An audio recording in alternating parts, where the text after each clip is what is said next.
Hi ಎಲ್ಲರಿಗೂ ನಮಸ್ಕಾರ. Welcome back to my YouTube channel. ಇವತ್ತಿನ ನನ್ನ ವೀಡಿಯೋದಲ್ಲಿ ರವೆ ಇಡ್ಲಿ ಹೇಗೆ ಮಾಡೋದು ಅಂತ ತೋರಿಸ್ತಾ ಇದ್ದೀನಿ. ಬನ್ನಿ ನೋಡ್ಕೊಂಬರೋಣ. ಯಾವಾಗಲೂ ನಾವು ಯೂಶಲಿ ಅಕ್ಕಿ ಇಡ್ಲಿನೇ ಮನೇಲಿ ಮಾಡೋದು, ಬಟ್ ಒಂದೊಂದು ದಿನ ಅಕ್ಕಿ ಇಡ್ಲಿನೇ ತಿಂದು ಬೇಜಾರಾದಾಗ ರವೆ ಇಡ್ಲಿ ಮಾಡಿಕೊಟ್ರೆ ಮಕ್ಳಿಗೆ ಈ ಥರ ಕ್ಯಾರೋಟು, ಕೊತ್ತಂಬರಿ ಸೊಪ್ಪು ಮತ್ತು ಸಬ್ಸಿಗೆ ಸೊಪ್ಪು ಎಲ್ಲ ಹಾಕಿ ಮಾಡಿದ್ದೀನಿ. ಟೇಸ್ಟು ಚೇಂಜ್ ಆಗಿರುತ್ತೆ ಮತ್ತು ತಿನ್ಲಿಕ್ಕೂ ಖುಷಿಪಟ್ಟು ತಿಂತಾರೆ. ಬನ್ನಿ ಹೇಗೆ ಮಾಡೋದು ಅಂತ ನೋಡ್ಕೊಂಬೋಣ. ಅದ್ರ ಜೊತೆಗೆ ಕಾಯಿ ಚಟ್ನಿನೂ ಕೂಡ ಮಾಡಿದ್ದೆ. ಇಡ್ಲಿ ದೋಸೆಗೆಲ್ಲ ಕಾಂಬಿನೇಷನ್ನು ಕಾಯಿ ಚಟ್ನಿನೇ ಚೆನ್ನಾಗಿರೋದು.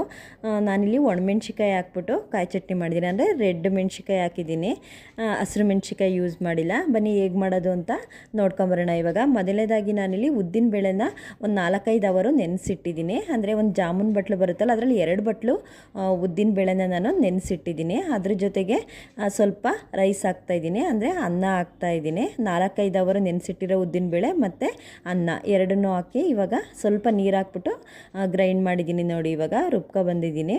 ನಾನಿಲ್ಲಿ ಹೆಚ್ಚು ಮಾಡ್ತಾಯಿಲ್ಲ, ಸ್ವಲ್ಪ ಮಾಡಿ ತೋರಿಸ್ತಾ ಇದ್ದೀನಿ. ಇವಾಗ ನೆಕ್ಸ್ಟು ನಾನು ಇಡ್ಲಿ ರವೆ ತೊಗೊಂಡಿದ್ದೀನಿ. ನೋಡಿ ಈ ಇಡ್ಲಿ ರವೆನ ನಾನಿವಾಗ ಜಾಮೂನ್ ಬಟ್ಲಲ್ಲಿ 2 ಬಟ್ಲು ಉದ್ದಿನಬೇಳೆ ತೊಗೊಂಡಿದ್ದೀನಿ. ಈ ಇಡ್ಲಿ ರವೆನ ನಾನಿಲ್ಲಿ 2 ಗ್ಲಾಸು ಉಪಯೋಗಿಸ್ತಾ ಇದ್ದೀನಿ.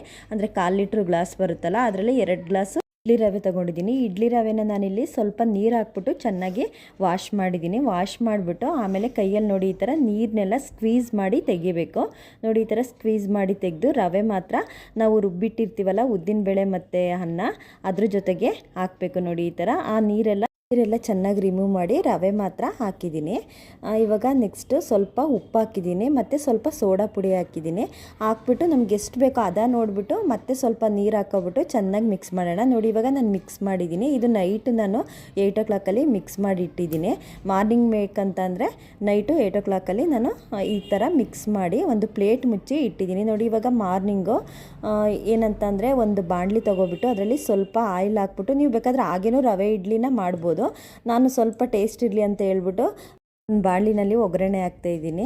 ಏನಂತಂದರೆ ಎಣ್ಣೆ, ಸಾಸಿವೆ, ಕಡಲೆಬೇಳೆ ಮತ್ತು ತುರಿದಿರೋ ಕ್ಯಾರೆಟು ಇಷ್ಟನ್ನು ಹಾಕ್ಬಿಟ್ಟು ಸ್ವಲ್ಪ ಇದನ್ನೇನು ಜಾಸ್ತಿ ಫ್ರೈ ಮಾಡೋದು ಬೇಡ, ಯಾಕಂದರೆ ಇಡ್ಲಿ ಅವೆಲ್ಲಿ ಬೇಯುತ್ತಲ್ವ, ಅವಾಗ ಇದನ್ನು ಕೂಡ ಬೇಯುತ್ತೆ. ಸ್ವಲ್ಪ ಒಂದು 5 minutes ಫ್ರೈ ಮಾಡೋಣ. ಸ್ವಲ್ಪ ಇಲ್ಲಿ ಕೊತ್ತಂಬರಿ ಸೊಪ್ಪು ಮತ್ತು ಸಬ್ಸಿಗೆ ಸೊಪ್ಪು ಕೂಡ ನಾನಿಲ್ಲಿ ಹಾಕಿದ್ದೀನಿ, ಟೇಸ್ಟ್ ಚೆನ್ನಾಗಿರುತ್ತೆ.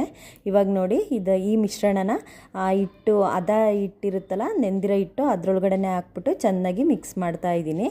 ನೋಡಿ ಇವಾಗ ಮಿಕ್ಸ್ ಆಗಿದೆ. ಇವಾಗ ಒಂದು ಇಡ್ಲಿ ಪಾತ್ರೆಗೆ ಸ್ವಲ್ಪ ನೀರಿಟ್ಬಿಟ್ಟು ಆಯಿಲ್ ಹಚ್ಬಿಟ್ಟು ಇವಾಗ ಇಡ್ಲಿ ಹಾಕ್ತಾಯಿದ್ದೀನಿ. ನೋಡಿ ಇಡ್ಲಿ ನಿಜವಾಗ್ಲೂ ಚೆನ್ನಾಗಿ ಬಂದಿತ್ತು.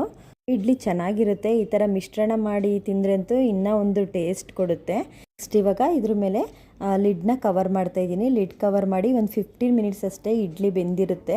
ನೋಡಿ ಇವಾಗ ಇಡ್ಲಿ ಎಲ್ಲ ಚೆನ್ನಾಗಿ ಬೆಂದಿದೆ. ತೆಗಿತಾ ಇದ್ದೀನಿ ನಾನೀಗ ಸರ್ವ್ ಮಾಡಲಿಕ್ಕೆ ನನ್ನ ಮಕ್ಕಳಿಗೆ. ಇಡ್ಲಿ ತುಂಬ ಚೆನ್ನಾಗಿ ಬಂದಿತ್ತು, ನೀವೇ ನೋಡ್ತಾ ಇದ್ದೀರಾ. ಅದ್ರ ಜೊತೆಗೆ ಒಣಮೆಣ್ಸಿಕಾಯ್ದು ಕಾಯಿ ಚಟ್ನಿ ಮಾಡಿದ್ದೆ.